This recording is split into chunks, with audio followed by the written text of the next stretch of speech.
everybody, this is Mandy from Chapel Hill Forge. So today we're going to do an instructional video, which I know we do that kind of often, but this one's going to be about our fire pokers. So when we started this business, we started it as Chapel Hill Forge with the thought that we were going to do mostly metal work. We did some metal work in the beginning, some kind of metal jewelry and things like that. And then as Zad's skills increase, he's mostly self-taught. We took a couple classes with some blacksmith friends, mostly self-taught though. And you know, he started making suet cake feeders and fire pokers and fire shovels. He does a lot of custom work for people, work on like their trailers and welding and, you know, custom pieces, things like that. He doesn't do knives and swords, or like really detailed things like antique hinges and stuff. But our fire poker has really been our biggest seller for, I would say, probably 4 years. Every Christmas we are just slammed with fire poker orders, which is fantastic. It's something I've worked really hard on as far as SEO goes and getting it on the website and, you know, just trying to promote it and all that kind of stuff. And Zad cranks a lot of fire pokers out of our little shop. So I haven't shown the shop too much on YouTube. It's, you know, typical shop. There's a lot going on in here. So this is his kind of blacksmith area. He's got his power hammer, which we got maybe 2 years ago now-ish, year and a half ago. And it really saves his, he probably has like early onset arthritis or carpal tunnel or something like that.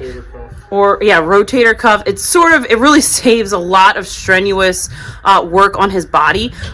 So we have a couple shorts about that, like on TikTok and things like that. You can see it on there on Instagram. We'll do a video on that someday about how that works.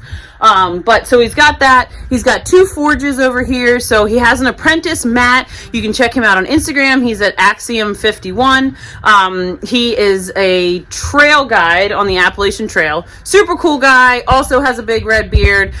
He has been awesome, and he's been learning blacksmithing from Zad. So he's got his forge set over there. So we have 2 forges going right now, which is going to be amazing over Christmas season. So today, Zad is going to show you how to seal your fire pokers. So he makes the fire pokers by hand, of course, cuts the steel, makes them by hand, hammers them out, all that kind of stuff.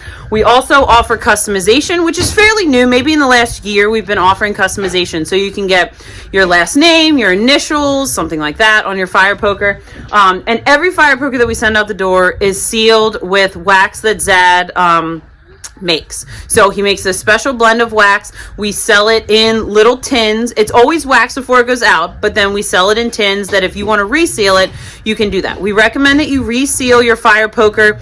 Usually every 6 months to a year is sufficient. Obviously, this depends on the humidity in your area. Did you leave it out in the rain? Did you shove it in the ground or just sit there and rust? That kind of thing. If you know, poke around in your fire, sitting in your shed, you might not need to reseal it except every 2 or 3 years. But if you leave it kind of just lay against your fire pit and things, I would recommend resealing it probably every 6 months.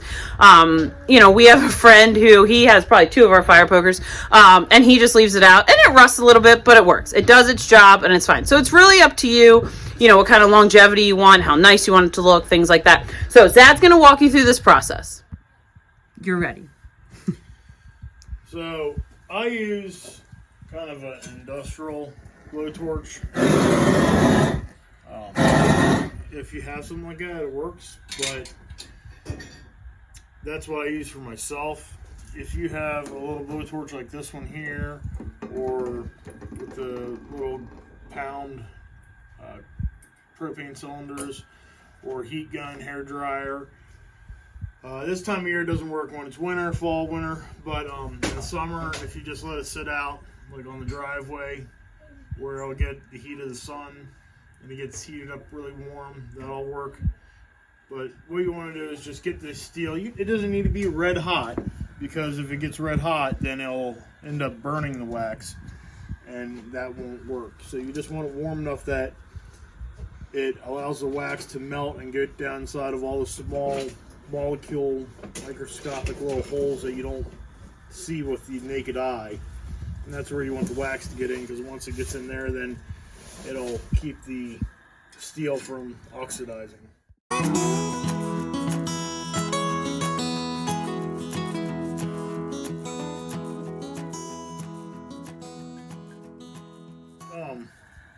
When you're doing it, you'll see like where it kind of looks dark. Metal kind of look like dark and it looks wet.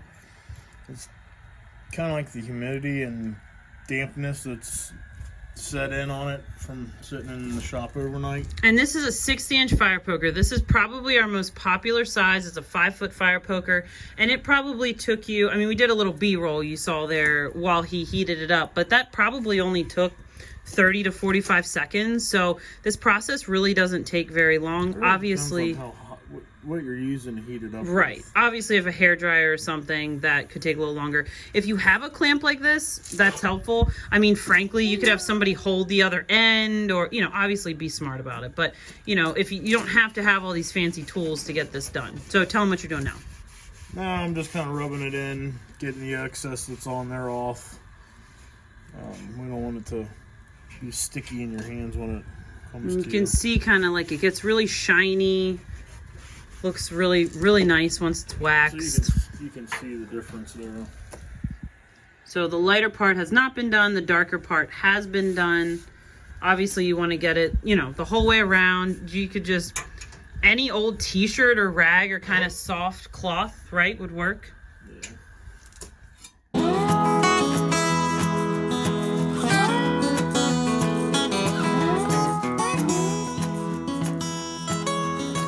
All right, so he finished heating up the other end. Gonna put the wax on. Do you want to talk a little bit about the wax, what it's made of? It's a food grade quality wax. It's beeswax and food grade mineral oil combination, and so that that way, if you're using it on Making hot dogs and spatula marshmallows. or Oh yeah. a meat hook, or We've made skewers in the past, skewers so or it's marshmallow stick or whatever, squirrel cooker, whatever. It's safe for your food. I forgot we made that squirrel cooker. That was a couple years ago. But yeah, it kind of whatever. Yeah, it's a good happy medium. Like, you know, if you're putting on something that's not food grade, it doesn't matter. But if you're doing something that may become food grade, then it's covered. So down here in the handle, obviously there's these curls and twists and things. You just, you know, you don't have to be anal, but you just want to try to get it down in there as best you can. Try to prevent the rust as best you can. And like I said, we always seal these before they go out the door. So you don't have to like get your poker and then worry about this process. You know, just 6 months, a year down the road, depending on how you store it. This is a little steel metal brush that you get in the masonry section of the hardware store. That's what I use to brush this on. I kind of made a handle because I do it so much. I just took a piece of wooden dowel and notched it out to hold it. But that's what I use, because then the bristles aren't melting if the steel's too hot, and I just use that to kind of push it on there and brush it around. So that you can do that. You could just put it on a rag. Yeah, I was gonna say, if you don't have a brush, don't want to buy. I think the brush is cheap, like 90. I was gonna say 99 cents or something. Cents. They're stupid cheap. Super cheap, but you could just use a rag. I mean, anything that's gonna allow you to safely apply the wax and not burn yourself. So yeah, it's really a simple process. This whole process from start to finish is maybe 5 minutes. So, you know, when you're done, just hang it up, let it cool. Obviously it's gonna be pretty warm. Usually when we do this, you know, Zad lets it hang here for, I don't know, 30 minutes or so. You could obviously just let it hang there till you're ready to use it. So it's as simple as that. Resealing. Yeah, you could use it. We've actually had people order it to wax tables. So they've had like steel table legs and they've used it for that. So we sell it in a 2-ounce tin. It's such a simple process. If you're using the tin just for resealing your fire poker, I would imagine it would last you quite a while. We offer it as an add-on when you order the fire poker on our website, or you can just buy the wax, or like I said, if you have a fire poker that you got at like Lowe's or something that you've had for years and it just needs a little love, our wax would work great for that. Like Zad said, if you have like metal skewers, anything that is steel that needs rust prevention, this wax is going to work great for. So like I said, you can order all that on our website. I will put links to that stuff in the description so that you can find all of it. Any other comments, Steve? That's Sad's last comment. So I hope you learned how to safely and properly seal your fire pokers. If you have any questions, always reach out to us. I hope you have a great day.